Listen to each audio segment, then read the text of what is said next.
What's up, y'all? As you can see, I'm out here at the range. I've been out here all day having a lot of fun. Been doing a lot of interesting jelly test one, and this one right here ought to be pretty interesting too. It's some kind of unusual 357 Magnum ammo. But we're starting it out as always with the jelly contraption set up. I got my chrono, I got 2 blocks of gel. Now these gel blocks have gotten a workout this batch of tests, and I'll just tell you, they are full of tracks, including the one that we're testing on. It's got 2 tests in it, so it's only got 4 shots, but they were some big wound channels. So what I did, I flipped the block around the other way, so I think we got plenty of room right up in here at the front in all this area to take care of this 357 Magnum test. But like I said, it is 357 Magnum, and what we're looking at is the Hexagon ammo from Geco. Now this ammo was sent to me by Bill. He sent this to me several months ago, and I'm just now getting around to testing it. So Bill, as always, I really appreciate that. Like I said, some interesting looking stuff. This says non-toxic. I believe this Geco ammo is German ammo.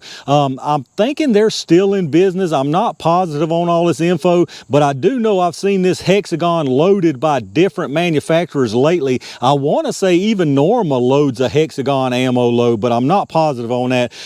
Anyway, it's supposed to be a non-toxic, so I'm assuming it's lead-free. It looks like a lead-free. It's a weird open hollow point design, like it's really folded. They got the copper folded a lot of times, so should be pretty interesting to see what this does in the gel. Not sure if I mentioned these are 180 grainers, so there's some heavy ones for 357, and that's the only ballistics they have. There's no speed or anything listed on the box. Now as for the tools we're using, a couple different barrel length revolvers here. I got the Taurus 605 with the 2-inch barrel, and then I've got the Taurus 608 with the 4-inch barrel. Now yes, about the last inch of this barrel is ported, so if you want to call it 3, call it 3. If you want a 3.5, call it 3.5, but technically this is a 4-inch barrel Taurus 608 revolver. But anyway, this ammo's got a really unique look to it, so I'm looking forward to seeing what it does in the gel. Let me get all this stuff set up and let's check it out. All right, y'all, let's see what kind of speeds we can get out of these heavy boys. I'm gonna do a 3-round average from each barrel. We're gonna start out with the 2-inch 605 first.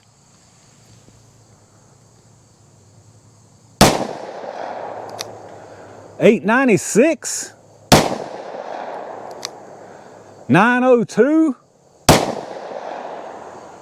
and 865. So yeah, they definitely moving slow for some 357. Let's check that average out. All right, so the 3-round average out of the 2-inch barrel 605 was 887 feet per second. So definitely not moving fast, but again, it's a 180 grain projectile, so it's gonna be really interesting to see what they do in the gel at these kind of speeds. So let me get this reset and let's check out the 608. All right, y'all, let's see what we can get out of the longer barrel 608. I'm gonna do a 3-round average out of this one also. 1,003, 1,041,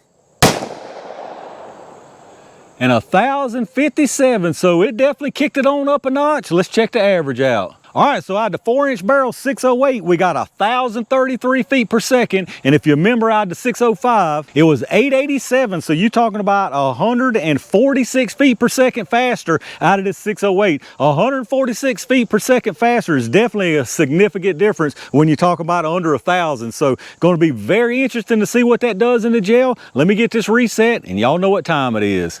All right, y'all, it's Hex Mag jelly time. I'm gonna put 1 round down there into the gel out of each barrel length. I'm gonna start with the 2-inch 605 first. Now, obviously, I've got a mess down there in that gel, so hopefully this works out okay. This is the last test of the day, or at least the last test in these blocks. So if I have to take another shot, it ain't that big of a deal. But hopefully we can squeeze it in between a couple here. I think I went exactly where I did not want it to go, into that track up above at the top there. Let me go down there and see what happened. Yeah, that thing went almost directly into track I was trying to go up underneath. So it's looking weird down there in that other block too. This ought to be interesting to see what these look like. So let me try that again. I'm gonna try to go up underneath that one. I'm trying to leave enough room for the other one. All right, I think I went right up under that. That's where I wanted to go the first time. Let me make sure we're all right down there.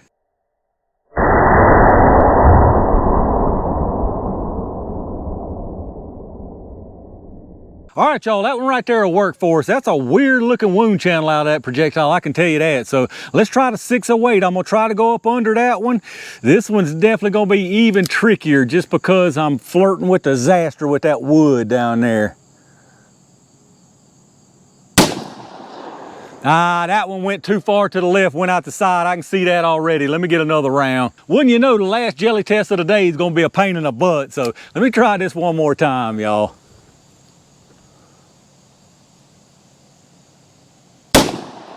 All right, I think that was actually perfect. Let's go down there and check that out and see what we got.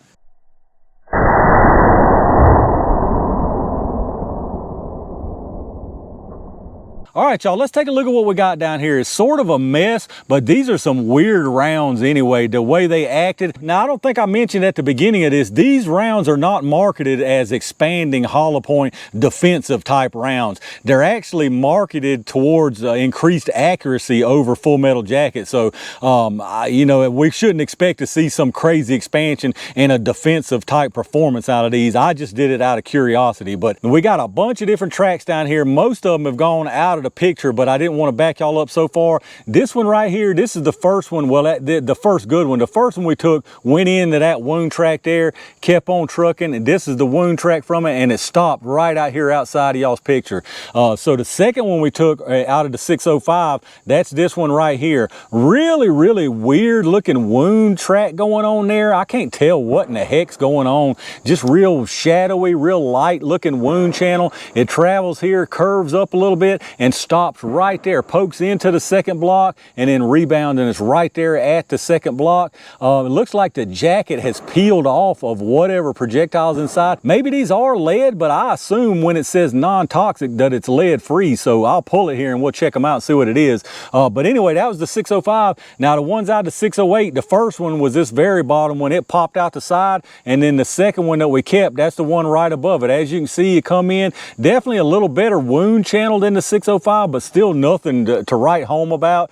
Goes on in here, goes into the second block, and stops right here at the edge where y'all's picture ends. Now, all I'm seeing in that gel is a bunch of jacket. I don't even see the center projectile. Maybe it's just at a weird angle, but it may have popped out the side on me. All right, so for the 605, the first one that went into that other wound channel, that thing went all the way out here to 24.5 inches. And then the second one out of the 605 that was a good one, it's right at 16 and right at 1/2 inches, and then rebounded to right between the junction in between the two blocks. So right at 16.5 inches on that one. Now the 608, the one that we did keep in the gel here, is out here at 23 inches. And like I say, all I can see is the jacket. It just may be a weird angle that I'm missing the center part of it. So I'll pull it out and check it out. Just really quickly, another look at the wound channels here. That one right there, that real shadowy, speckly one, that's the 605. As you can see, just a really weird wound channel. And then you can see where it went into the second block, and now it stopped right there. Now the 608 right below it, you can see it coming in there, keeps on trucking into the second block, and then it stopped right there. But all I can see is a jacket. It just may be mangled in the pieces inside of it, but I'm wondering if maybe the end middle piece popped out right there where I pulled another projectile. So I don't know. Let's pull them out and let's check them out. All right, y'all, let's take a look at these projectiles. So this one right here, this one was out of the 605. This one right here, this was out of the 608 that we did catch. The middle was actually in that, just the weird way it was turned, it just wouldn't let me see it like that. So the center was in that one out of the 608. And these are definitely some weird looking things here. As you can see, the jacket peeled back, but very little deformation or damage or anything on the centerpiece. So I'm not sure what this is. I don't know if it's lead. I'm assuming it's not lead. Like I say, it says non-toxic, so y'all let me know down in the comments if y'all know. It's definitely soft, like I can kind of shave it with a knife, but maybe is it tin or something like that? I don't know. Like I say, if y'all do know, let me know down in the comments. But at any rate, like I say, these are not marketed as a self-defense round, and obviously you can see here you just got a lot of penetration that you really didn't need. Not really the expansion that, I mean, I get these would do the job. Like I feel like these would stop a threat, no problem, but definitely not really what you want to see as far as self-defense. Other than the little nicks and scrapes on it, I don't think it lost any material, but let's check them. They started at 180. That one is 179.2. The one out to 605 is 178.2. 0.9. So like I say, probably that's just a little nicks and the little pieces of material that's lost from that way. I don't really see anything in the gel other than maybe a tiny little speck here and there. Now, as far as expansion, that's going to be pretty much impossible to measure here. I can give you some general dimensions. The length of this projectile is 765. We can do some expansion on it. We'll just do the jacket part. So you got 453, 517, and then here on this part up above here, you got a 401. 1 out of 605, basically the same. If you measure this center part of the projectile, you get 327. The length on this one's going to be a little bit more just because it's sticking out of the case more. You got 897 on that length. As far as some of the expansion, you got 533, 375, and the big part here, 577. But there you have it, y'all, a gel test of the 357 Magnum Hexagon ammo. Now again, like I said, these are not marketed as self-defense rounds. They're more marketed for accuracy over full metal jacket. So maybe I'll do some accuracy tests on these versus some full metal jacket and see how they perform there. But as far as self-defense rounds, these are definitely not one I would go seeking out for that purpose. But you know, like 99% of the rounds we test, they would do that job if you had to have them for that.